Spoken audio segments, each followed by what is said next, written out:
सब ठीक हो? हाँ जी महाराज जी, आप ठीक हो? हाँ जी ठीक। आज 1 तारीख है।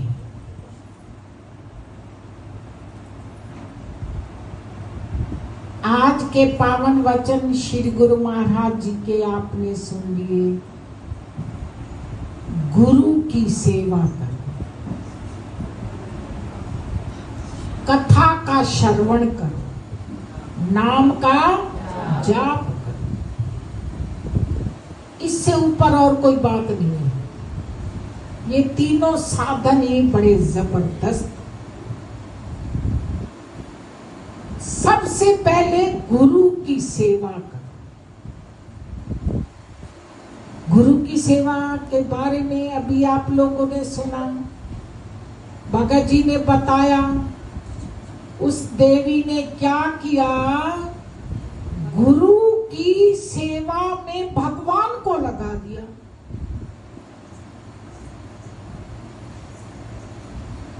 गुरु की सेवा इतनी सर्वोपरि। तो जब गुरु की सेवा होती है, मन की मल उतरती है। सेवा करने से मन की मैल उतरती है, मन शुद्ध होता है, पवित्र होता है। और मन ही तो शुद्ध करना है। मन शुद्ध होता है धीरे धीरे। मन भी, बुद्धि भी, चित्त भी, ये 4 अंतःकरण के स्वरूप हैं। मन, बुद्धि, चित्त, अहंकार, ये अंतःकरण के 4 स्वरूप हैं, यानी हिस्से। सेवा करेंगे तो ये चारों शुद्ध हो।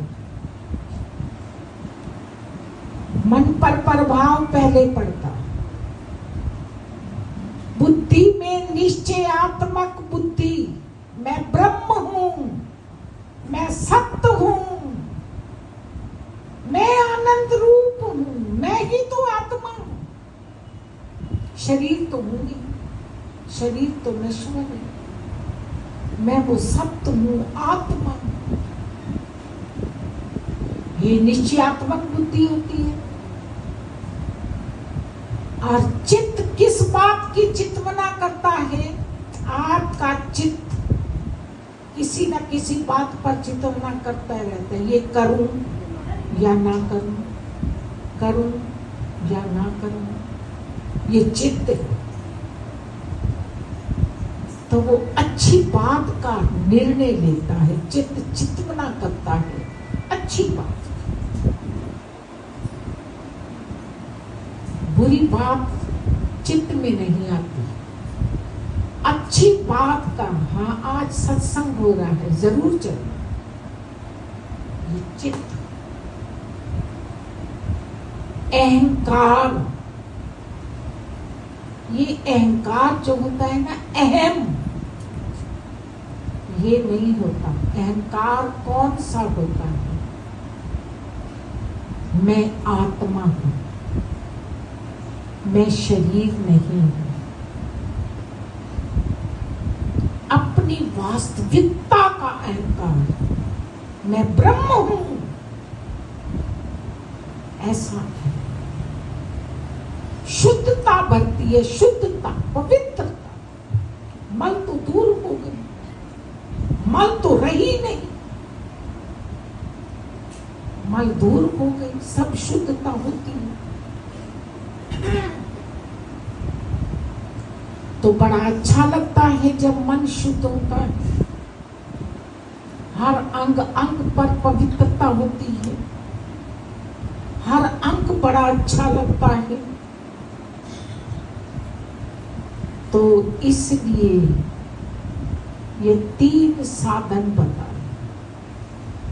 गुरु की सेवा करो, कथा का श्रवण करो, सत्संग बार बार कथा का श्रवण करते करते अपना आत्म भाव जागता है। मैं शरीर तो हूं नहीं, मैं हूं कौन? अपने अंदर प्रश्न करो। आप प्रश्न करते करते वहीं जा पहुंचोगे कि मैं कौन हूं। वहीं जा पहुंचो, उस सत्ता पर, उस आत्म भाव पर वहीं जा खड़े हो। तो ऐसा भाव जीवन सुनते सुनते ऐसा भाव जानता है। और सत्संग में तो हर तरह की बात आती है, हर तरह की। जीवन को सुंदर बनाने के लिए प्रमाण दे दे के सत्संग में बात सिखाई जाती है कि तुम कैसे बनो। प्रमाण दे दे। स्वार्थी मत बनो, परमार्थी बनो।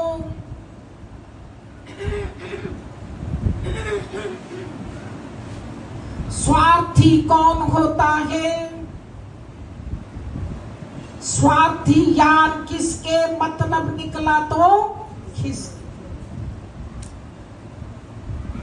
मगर वो स्वार्थी सुख नहीं पाते, क्योंकि उनके अंदर अपना स्वार्थ होता है ना, उसमें सुख नहीं होता, उसके पीछे दुख छिपा होता।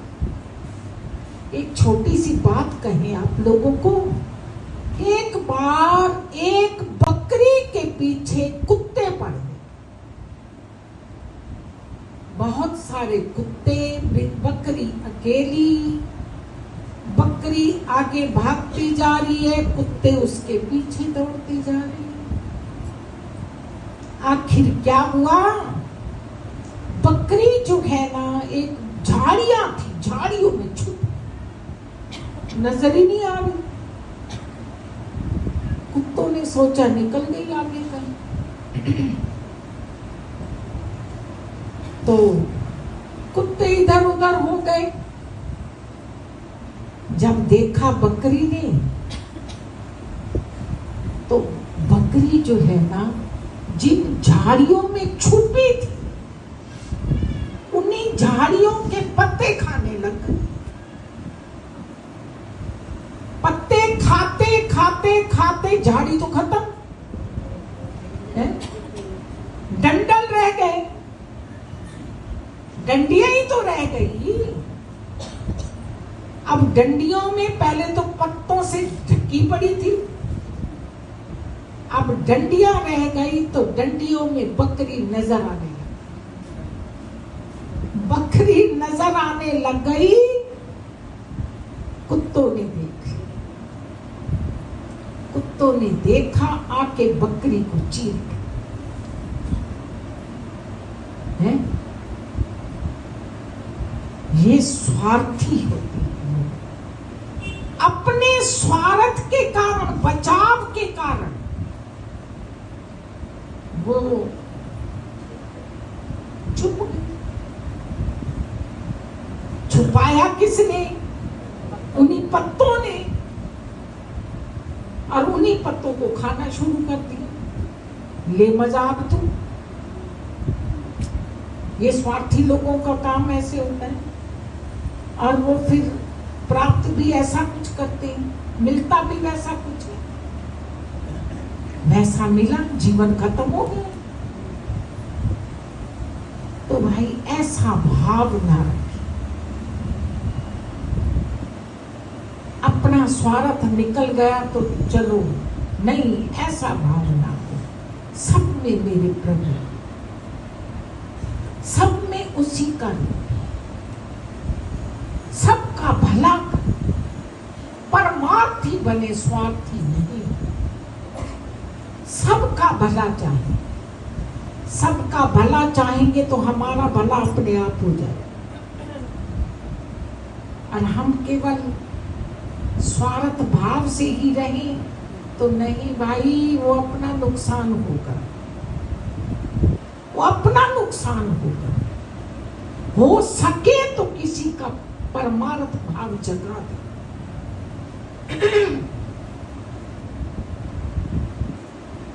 उस बकरी की तरह हमारा स्वभाव ना हो, उस बकरी की तरह हमारा कर्म ना हो। कर सको तो किसी का भला करो, जिसने हमारा बचाव किया हम उसी को खाने लग जाए, नहीं, फिर हमारा भी बचाव नहीं हो। हम अपना जीवन साफ सुथरा हो, ना मल हो, ना स्वार्थ हो, ना पाप वासना हो। ये वासना जब भी कोई गलत वासना मन के अंदर उठे, उसी वक्त दग्ध करे, खत्म करे। अरे मन कहाँ जा रहा है, कहाँ जा रहा है? उसी वक्त उस गलत वासना को त्याग, इसी में हमारा भला हो। कहीं ये किसी का बुरा सोच रहा है, कहीं ये किसी का बुरा कर रहा है, नहीं, अपना बचाव कर ले, उस पाप वासना से अपने आप को बचा ले। पाप वासना से अपने आप को बचाएं और हर वक्त होशियार रहें। मेरे अंदर पाप आया क्यों? सत्संग की बात कहाँ गई? मन तू कहाँ गया? सत्संग के विचारों को छोड़कर तू कहाँ भागा? अरे ठुकराओ अपने आप को। देखना मन सीधा होगा, ऐसी तो कोई बात नहीं कि ना हो, मन सही होगा। पाप वासना फिर भाग जाती है, फिर छूट जाती है, फिर मन पश्चाताप करता है, अरे तू ये क्यों कर बैठा? तो जब भी मन बुराई की ओर जाए, पाप की ओर जाए, तो अपने आप को बचाने की कोशिश करें। नहीं तो वासना पता नहीं कहाँ कहाँ कर खींच कर ले जाती है। वासना ही तो जन्म है, वासना ही तो जन्म दिलाती है।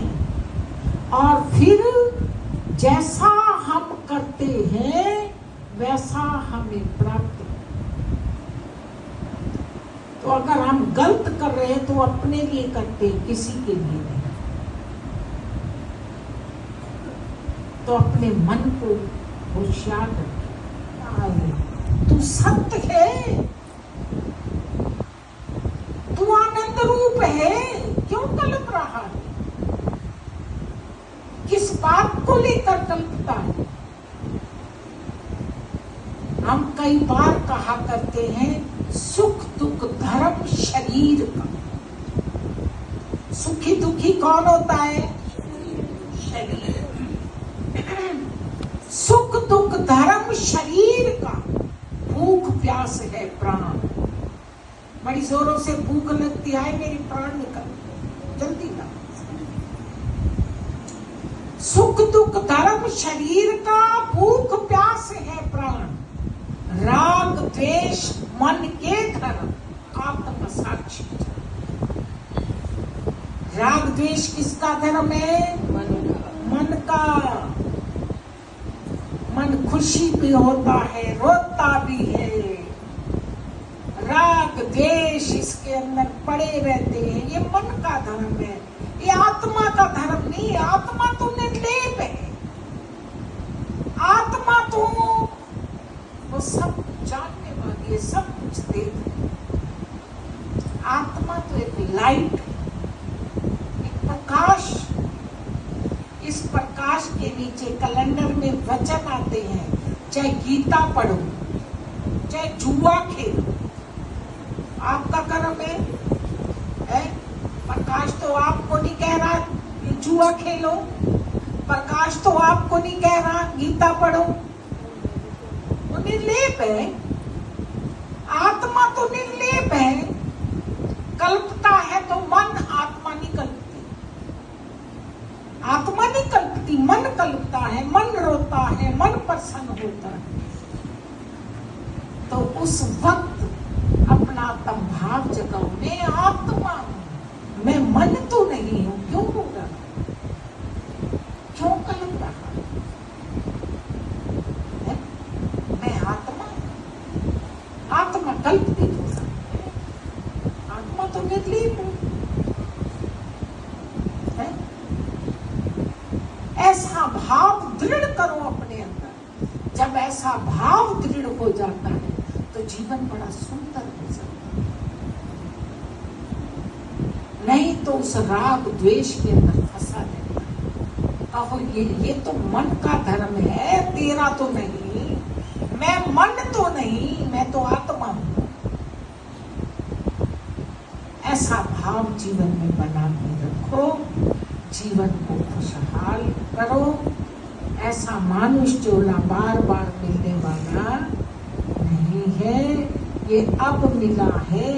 कहीं ऐसा ना हो जाए उस बकरी की तरह हमारा भाव हो जाए तो मारे जाएंगे।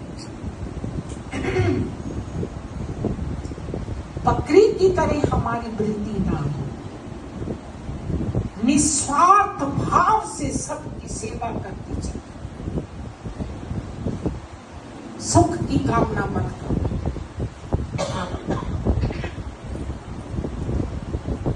फल देने वाले मेरे प्रभु हैं, कर्म करने वाला इंसान। कर्म करके छोड़ दो, फल की इच्छा मत करो, वो प्रभु अपने आप देंगे। निस्वार्थ भाव से सबका भला करो, कोशिश करो मेरे से कोई नाराज ना हो, सब सुखी, सब सुखी। ऐसा भाव बना के चलो तो कोई अपने से नाराज ना हो, ऐसी कोशिश करो। क्योंकि सब में आत्मा है, मैं क्यों नाराज हूं, मैं क्यों नाराज करूं किसी को, सब पीछे, सब मेरी आत्मा ही तो है। जब ऐसी वृत्ति होती है तो जीवन आनंद रूप होता है। और आनंद अवस्था जब प्राप्त हो जाती है तो सब कल्पनाएं, चिंताएं, परेशानियां सब भाग जाती हैं, सब दूर हो जाती हैं, कुछ भी नहीं रहता। हर वक्त आनंद ही आनंद चलता है, बड़ी मौज है, बड़ी कृपा है, बहुत कृपा है, आनंद ही आनंद चलता है। ऐसा भाव जीवन के अंदर बना लो, अपने मानुष चोले को सुंदर बना लो। लोक सुखी परलोक सुहेला। यहाँ भी हमारा जीवन अच्छा सा गुजरान हो, मगर जब ये शरीर छूटे, शरीर छूटने के बाद भी हमारा तो सब अच्छा हो, क्योंकि हम आत्मा हैं। जब ऐसा दृढ़ निश्चय है तो सब अच्छा ही अच्छा, सब अच्छा ही ऐसा। आओ एकाग्र हो जाए।